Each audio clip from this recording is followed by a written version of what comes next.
Gate बंद करियो भाई।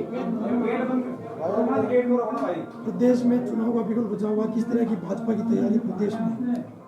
भाजपा हमेशा एक ऐसा संगठन है जो तैयार रहता है चुनाव के लिए भी, देश सेवा के लिए भी, समाज की सेवा के लिए, राष्ट्र निर्माण के लिए। और आज हम सब जानते हैं हरियाणा के अंदर और जम्मू कश्मीर के अंदर चुनाव चल रहे हैं। कल माननीय प्रधानमंत्री जी ने कुरुक्षेत्र की धरा से हरियाणा के इस चुनाव का बिगुल बजाने का काम किया और जो उन्होंने बातें रखी सारी, वो हम सारे साथी मिलकर के ज़मीन पे लागू करेंगे, उन बातों को घर घर पहुंचाने का काम करेंगे। कैसे जब कांग्रेस की देश और प्रदेश में सरकार हुआ करती थी, कैसे भ्रष्टाचार का बोलबाला था, लूट थी, किस तरीके से लोगों के ऊपर जाति होती थी, वायदे जो करते थे वो कभी पूरे नहीं होते थे। पिछले 10 वर्ष में जो भारतीय जनता पार्टी के नेतृत्व ने कहा वो वायदे पूरे करे, उसको ज़मीन पर उतारने का काम किया। आज हमारा राई का यहाँ कार्यालय का उद्घाटन है। हमारी आदरणीय, हमारे तो लंबा उनसे पारिवारिक संबंध रहा है, आदरणीय कृष्णा गहलोत जी यहाँ से भारतीय जनता पार्टी के उम्मीदवार हैं। और जिस तरीके का जोश जज्बा मैं देख रहा हूँ, इतने लोग मैं समझता हूँ कि एक विधानसभा नहीं 2-3 विधानसभाओं को जिताने के लिए सक्षम है। पूरा आज सोनीपत और राई के पूरे मुअज्जिज़ लोग आए हुए हैं, सारे पंच सरपंच से लेकर के, और जो मजबूत यहाँ चुनाव को प्रभावित करने वाले लोग हैं, 36 बिरादरी की सरदारी पहुँची है। मैं सबका आभार प्रकट करता हूँ और यही सबसे आह्वान करूँगा कि इस बार पिछली बार जैसे हमारे पार्टी के अध्यक्ष मोहनलाल बडोली जी को जिता करके यहाँ से प्रदेश की सरकार में भागीदारी सुनिश्चित करी, अब तो वो पार्टी के अध्यक्ष हैं। उनका भी जो पूरा मैं समझता हूँ कि सहयोग, समर्पण जो इस इलाके के लिए है और जो उन्होंने काम करवाए, और बड़े जनादेश के साथ हम इस बार ये सीट जीतेंगे और इस इलाके की जनता जितवाएगी। तीसरी बार फिर दोबारा नायब सैनी जी के नेतृत्व में सरकार बने, ये हम सुनिश्चित करेंगे। और जो मैं कह रहा था, ये जो हाईवे है, मैं 1985 में शंभूदयाल स्कूल में पढ़ने के लिए आया था और तब से लेकर के मैं ये देख रहा था, ये हाईवे पहली बार 37-38 साल में पहली बार मैंने देखा ये हाईवे बन करके तैयार हुआ। नहीं तो ये हाईवे वो हाईवे है जिसमें हमेशा कोई ना कोई रोड ब्लॉक रहता था। अब आप पूरे चंडीगढ़ से लेकर के दिल्ली तक पूरा स्मूथ जा सकते हैं। और ऐसे ऐसे बड़े बड़े जो प्रोजेक्ट हैं हाईवे के और जो बड़ी बड़ी संस्थाएं हैं, वो पूरे हरियाणा में भी और इस इलाके में लेकर के आए हैं, तो निश्चित तौर पे इन सब का लाभ होगा। और साहब, जब से 90 उम्मीदवार बीजेपी ने मैदान में उतारे हैं, तो कुछ टिकटार्थी हैं जो पार्टी छोड़कर कांग्रेस का दामन थाम रहे लगातार। करणदेव कंबोज हो, सुरेंद्र सिंह सोढी हो, लगातार कई नेता आपके पूर्व विधायक भी पार्टी छोड़कर जा रहे हैं। देखिए, मैं तो इतना ही उन साथियों के लिए कहूँगा, किसी शायर ने कहा कि धूप से तो वो बच निकला है, लेकिन वो नहीं जानता कि टूटती दीवार के साए में खड़ा है। तो हो सकता है टिकट ना मिली हो, भारतीय जनता पार्टी से रुष्ट हुए हों, लेकिन मुझे लगता है कि उन हजारों कार्यकर्ताओं से पूछो। कांग्रेस कहती थी हमने पता नहीं 2800 या 3000 हमारी एप्लीकेशन आई है, वहाँ भी 90 लोगों को सीट मिली है। उनका दर्द पूछो जिन्होंने 20-20, 30-30 साल अपने बच्चों का, परिवार का पेट काट करके, साधारण परिवार के लोगों को, हमने जिन लोगों की लड़ाई लड़ते हुए पिछली बार पार्टी छोड़ी थी, आज भी एक भी व्यक्ति को वहाँ पर टिकट नहीं मिली है। तो इसलिए रुष्ट होना ठीक है, अपनी जगह हो सकता है, लेकिन रूठे हुए को मनाने का भी काम किया जाएगा। लेकिन उस अनुपात में, कांग्रेस के अनुपात में भारतीय जनता पार्टी में बहुत कम लोग हैं, और वो क्योंकि समर्पित भाव से लगे हैं। राष्ट्र निर्माण की लड़ाई है, हरियाणा को आगे बढ़ाने की लड़ाई है, तो इसलिए मुझे पूरा यकीन है कि किसान, मजदूर, गरीब के हित में, हमारे कर्मचारियों के हित में फैसला लेते हुए प्रदेश में एक बार फिर दोबारा हरियाणा के सभी साथी वो सरकार बनाने का काम करेंगे।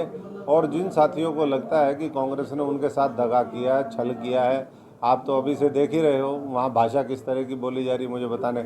एक ही परिवार का, वैसे तो परिवारवाद पर आधारित ये पार्टी है, लेकिन एक ही परिवार का पूरा वर्चस्व वो सीटों में जब बंटवारा हुआ है वो उसमें दिखाई देता है। तो ऐसे में मुझे लगता है कि जो साधारण पारिवारिक पृष्ठभूमि से हैं, ग्रामीण पृष्ठभूमि के हैं, गैर राजनीतिक पारिवारिक पृष्ठभूमियों से जो लड़के लड़कियाँ आते हैं, तो ऐसों को मैं समझता हूँ कि अब कांग्रेस के साथ ना चल करके भारतीय जनता पार्टी का साथ देना चाहिए। बजरंग पुनिया और विनेश फोगाट ने कांग्रेस का दामन थामा है। विनेश फोगाट चुनाव से मैदान में किस तरह देखते हो? हमारी छोटी बहन है, हमारी शुभकामनाएं हैं, लेकिन मैंने जैसा कहा कि वहाँ हो सकता है हम छोटे समय के लिए कुछ लाभ ले लें, लेकिन बड़े उसके लिए अगर हम देश के बारे में सोचते हैं तो कांग्रेस उसके लिए उपयुक्त मुझे नहीं लगता कि प्लेटफॉर्म है। उनको मुख्य धारा में राष्ट्रवादी विचारधारा के साथ जुड़ करके आगे अगर राजनीति में आना चाहिए था तो फिर इस माध्यम से आना चाहिए। अब लगातार सुशील कुमार गुप्ता आम आदमी पार्टी के प्रदेश अध्यक्ष, उन्होंने कहा कि दोनों पार्टियां राजा विधायक या मंत्री के बेटे या उस परिवार को टिकट देती है, आम आदमी को, आम जनता को टिकट नहीं दे रही है। ये तो हम भी कह रहे हैं कि परिवारवाद हावी है कांग्रेस के ऊपर, लेकिन भारतीय जनता पार्टी में तो छाट करके अच्छे लोगों को जो समर्पित भाव से लगे हुए हैं उनको मौका मिला है, और आम आदमी पार्टी का तो मुझे नहीं लगता कि कोई अस्तित्व यहाँ पर है। लोगों ने देख लिया जब मौका उनको मिला, भ्रष्टाचार के खिलाफ लड़ाई उन्होंने दिल्ली में जंग शुरू करी, आखिर में खुद ही भ्रष्टाचार में इतने लिप्त होकर के कि कई लोग उनके मंत्री, विधायक, मुख्यमंत्री, डिप्टी सीएम सारे तो जेल में चले गए, बचे कुछ और जाएंगे। ये तो कोर्ट से उनको टेम्परेरी तौर पे टेक्निकल ग्राउंड पे वो मिला है कि भाई अभी ट्रायल जल्दी शुरू नहीं हुई है इसलिए इनको छोड़ दिया जाए। उसको भी वो एक साबित करने की कोशिश कर रहे हैं कि भाई हमें तो पता नहीं कौन सी जंग जीत ली। कांग्रेस कह रही है कि सरपंचों को पीटा, कर्मचारियों को पीटा, किसानों को पीटा बीजेपी ने। 10 कांग्रेस ने किसको छोड़ दिया था? 10 वर्ष जब कांग्रेस के मिले हैं, कांग्रेस ने किसको छोड़ा? किसानों के ऊपर उन्होंने लाठियां चलवाई, गरीब आदमी उनसे त्रस्ता, लोगों को पलायन करना पड़ा हरियाणा से। हमारे नौजवानों के साथ किस तरीके से होता था, पर्ची खर्ची की सरकार चलती थी, ये सारा सब कुछ जानता है पूरा देश। किस तरह देखते हो कांग्रेस में शैलजा कुटिया, भूपेंद्र हुड्डा को टांगे? देखिए, कांग्रेस में टिकट वितरण नहीं है, ये तो पहले से कांग्रेस नाम की ये जो हरियाणा की भूमि है वो पट्टे पे लिख दी उन्होंने, ऊपर वालों ने। वहाँ वो खाली रखे, उसमें कहते हैं बीज बोए ना बोए। ये तो एक आदमी के नाम, एक परिवार के नाम पट्टा लिख दिया, तो वो मेजोरिटी जो है सीटें वो उनको मिली है। जो सपने देखते थे मुख्यमंत्री बनने के, वो तो पहले ही चूर चूर हो लिए। अब जो वैसे देखता है सपने, उसके हरियाणा की जनता चूर चूर कर देगी। क्या मानते हैं कि भूपेंद्र हुड्डा या शैलजा गुट जो है उनमें कुछ देखते हैं आप, कुछ उसमें बदलाव है या? देखिए, ये जो दूसरे वाले जितने गुट है ना, इनमें वैसे तो दम ही नहीं कुछ दिखाने के लिए। सरेंडर करके 2, 4, 5 सीटें ली है, ये तो ये भी नहीं लेने देते। तो ऐसे गुट हैं, तो इसलिए मैं समझता हूँ कि जो दिखाने की कोशिश है वो वैसा है नहीं, ये सरेंडर है। और ये सब मिल कर के इस हरियाणा को लूटने का प्लान बना रहे हैं। इसलिए जो है हरियाणा की जनता से हम आग्रह और आह्वान करते हैं कि वो भारतीय जनता पार्टी के कमल के फूल को खिलाने के लिए पूरी ताकत के साथ लगे। 20 दिन हमारे पास समय शेष है, ऐसा ना हो कि फिर दोबारा हम पछताएं। और एक बार समय निकलने के बाद बटन तो 5 सेकंड के लिए जब दबता है, फिर वो 5 साल तक जो है अच्छे और बुरे का फैसला करता है।